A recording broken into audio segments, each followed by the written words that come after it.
मुमुक्षु व्यवहार प्रकरण।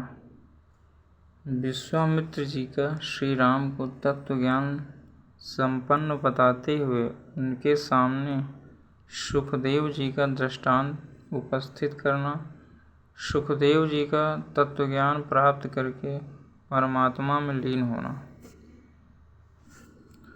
श्री वाल्मीकि जी कहते हैं, भरद्वाज, इस प्रकार सभा में आए हुए सिद्ध पुरुषों ने जब उच्च स्वर से श्री राम के भाषण की भूरि भूरि प्रशंसा की, तब विश्वामित्र जी ने अपने सामने बैठे हुए श्री राम से प्रेम पूर्वक कहा, ज्ञानियों में श्रेष्ठ रघुनंदन, तुम्हारे लिए और कुछ जानना श्रेष्ठ नहीं। तुम अपनी ही सूक्ष्म बुद्धि से सब कुछ जान चुके हो। सर्वस्वरूप सच्चिदानंद घन परमात्मा को तत्व से जानते हो।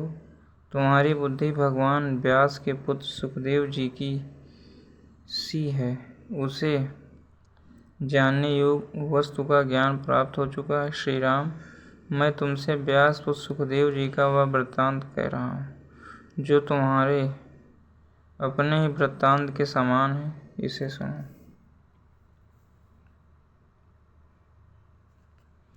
यह सुनने वाले मनुष्यों के जन्म मरण रूप संसार के अंत मोक्ष का कारण है। वह जो तुम्हारे पिता के बगल में अज्ञान गिरी के समान श्याम तथा सूर्य तुल्य तेजस्वी भगवान व्यास बैठे हैं, इनके सुखदेव नाम से प्रसिद्ध एक महाज्ञानी पुत्र हुआ, जिसका मुख चंद्रमा के समान सुंदर था। सुखदेव जी संपूर्ण शास्त्रों के ज्ञाता थे। वह एक दिन मन ही मन इस लोक यात्रा पर विचार कर रहे थे। उस समय उनके हृदय में भी तुम्हारी ही तरह विवेक का उदय हुआ। उन महामना सुखदेव ने अपने विवेक से स्वयं ही विचार काल तक विचार करके जो परम मनोहर परमार्थ सत्य वस्तु है उसे प्राप्त कर लिया। उसे प्राप्त करके भी उनके हृदय में यही परमार्थ वस्तु सच्चिदानंद घन परमात्मा है, ऐसा पूर्ण विश्वास नहीं हुआ। इसीलिए उस परम वस्तु के स्वतः प्राप्त हो जाने पर भी उनके मन को शांति नहीं मिली।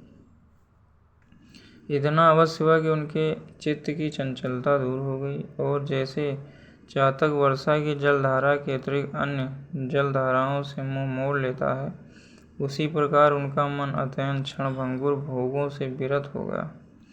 एक दिन निर्मल बुद्धि वाले सुखदेव जी ने मेरुगिरी पर एक एकांत स्थान में बैठे हुए अपने पिता मुनिवर श्री कृष्ण द्वैपायन व्यास से भक्तिभाव के साथ पूछा, मुने, यह संसार रूपी आडंबर कैसे उत्पन्न हो? कैसे इसकी शांति या नाश होता है? यह कितना बड़ा है, किसका है और कब तक रहेगा?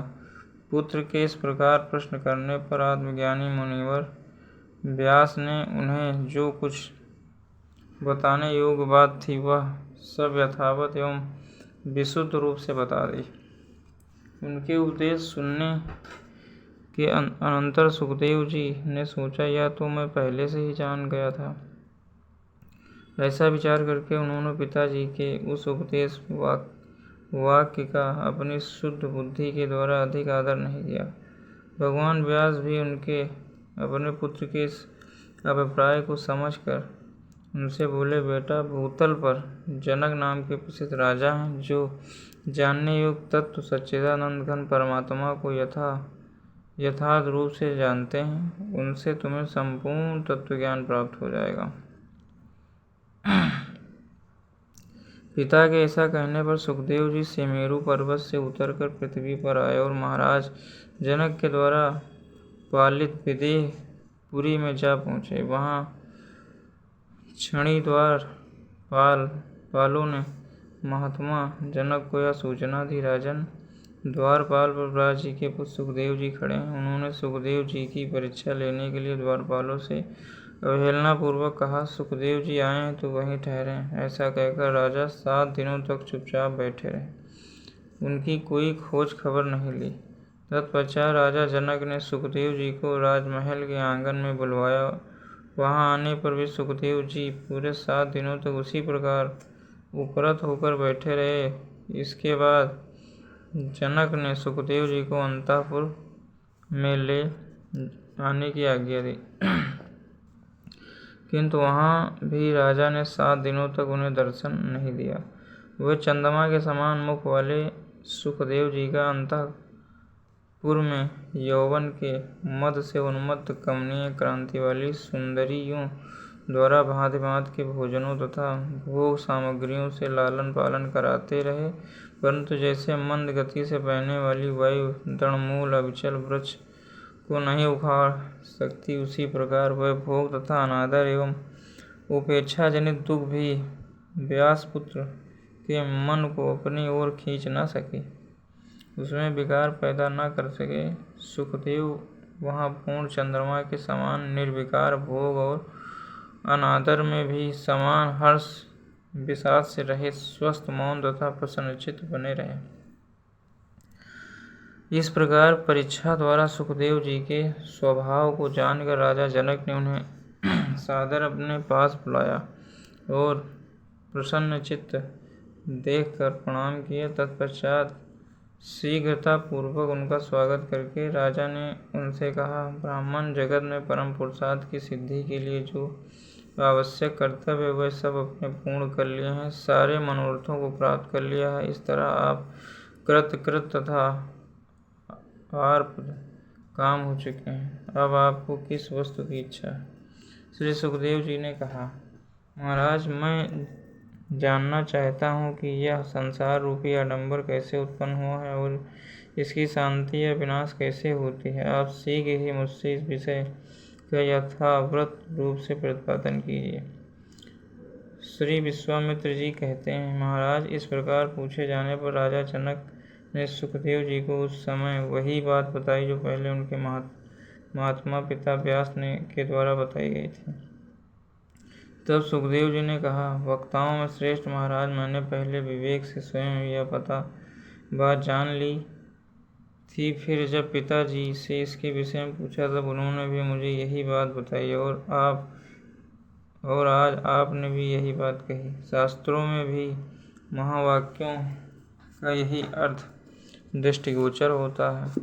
वह इस प्रकार है, यह विनाशशील संसार अपने संकल्प से उत्पन्न हुआ और संकल्प का अत्यांतिक विनाश होने से नष्ट हो जाता है, अतः सर्वथा निस्तार है। यही शास्त्रों का निश्चय है। महाबाहो, क्या यही अविचल सत्य है? यदि हाँ, तो इसका इस तरह उद्देश्य कीजिए जिससे यह मेरे हृदय में अचल असंदिग्ध रूप से बैठ जाए। संसार के विषयों में भटकते हुए चित्त के द्वारा इधर उधर भटकाया जाता हुआ मैं आज आपसे शांति लाभ करना चाहता हूँ। राजा जनक ने कहा, मुने, इस ब्रह्मांड में एक अखंड चिन्मय परम पुरुष परमात्मा के अतिरिक्त कुछ भी नहीं। आपने स्वयं विवेक के द्वारा इस तत्व को जान लिया है और फिर गुरु स्वरूप पिता के मुख से इसको सुना है। इससे बढ़कर दूसरा कोई निश्चय नहीं है। मुनि कुमार, आप बालक होते हुए भी विषय भोगों के त्याग में शूरवीर होने के कारण महान वीर हैं। आपकी बुद्धि दीर्घ काल तक बने रहने वाले रोग रूपी भोगों से पूर्णतया विरक्त हो गई है। अब आप और क्या सुनना चाहते हैं? ब्राह्मण, जो प्राप्त करने योग्य वस्तु है उसे पूर्ण रूप से आपने पा लिया है। आपका चित्त पूर्ण काल हो गया। आप दृश्य वस्तु की ओर दृष्टिपात नहीं करते, अतः मुक्त हैं। अभी और कुछ पाना या जानना शेष रह गया है, इस भ्रम को त्याग दीजिए। विश्वामित्र जी के कहते हैं, श्री राम महात्मा जनक के द्वारा इस प्रकार उपदेश पाकर सुखदेव जी अत्यंत शुद्ध परम वस्तु परमात्मा में चुपचाप स्थित हो गए। उनके शोक भय और श्रम सभी नष्ट हो गए। वे सर्वदा निरीह एवं संशय रहित हो गए। तदनंतर वे मेरुगिरि के प्रशस्त शिखर पर समाधि लगाने के लिए चले गए। वहाँ 10,000 वर्षों तक निर्विकल्प समाधि में स्थित रहे और जैसे तेल समाप्त होने पर दीपक बुझ जाता है, उसी प्रकार प्रारब्ध क्षीण हो जाने पर परमात्मा में लीन हो गए। जय जय श्री राम।